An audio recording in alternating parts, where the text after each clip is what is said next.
श्री भाई बहन ब्लाइंड दूसरे वर्ष के बाद क्या आज शाहगीर का जमाना नगर पालिका और आने बात के पावन पवित्र भूमि जो नेपाल और दुनिया का मेडिकल महाशुक्रवार का दिन साप्ताहिक होकर हम सारे भैया दीदी के माध्यम शक्ति का अवतार सौदा देवी और भैया दर्शोदर के निवास स्थान पर महादेव के उन्नत आध्यात्मिक और वैज्ञानिक शोध पर चर्चा शुभारंभ कराने के लिए सर्वप्रथम हम सबके माध्यम एक मार्ग पर चलाने वाले तीन सूत्र गांव-गांव में बदलाने वाले परसा बारह जिला सरोदे भैया दर्शोदर को गौरव मंच में आहूत करता हूँ।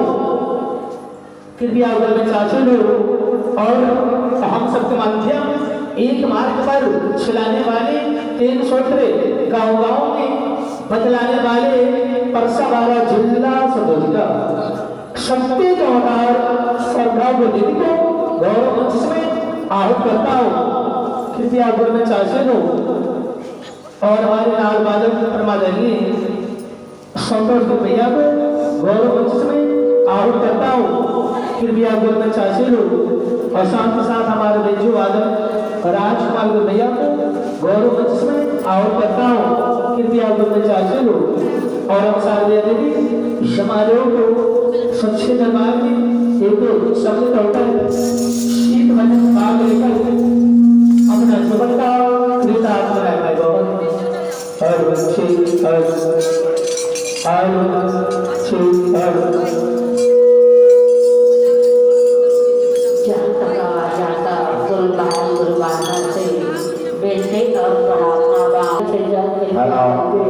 चर्चा स्थल में आवे के कृपा प्रदान करे शीत भजन में भाग लेवे आपन जीवन धन बनावे।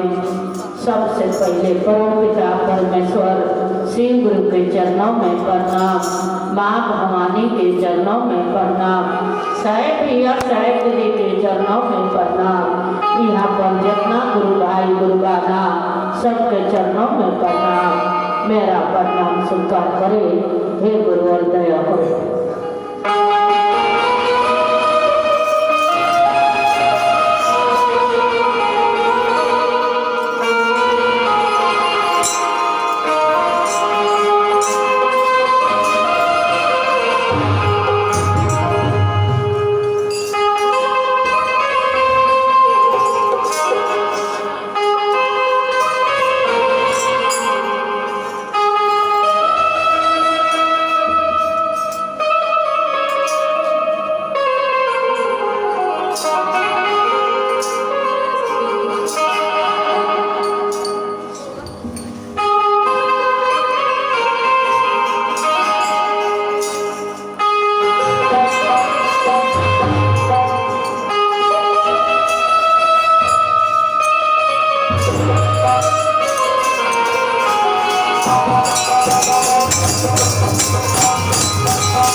जहाँ के अपने अंदर ऐसा शक्ति और समर्थवा जे जगत के शिव के जागृत करे।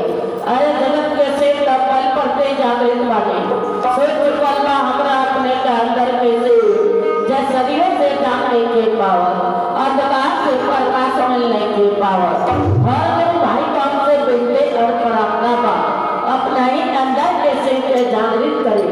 अंदर के शिव जाग जाए अंधकार मिट के प्रकाश मिल सकेला। हर जीव ही शिव हो सकेला। मातरे महादेव के दया जा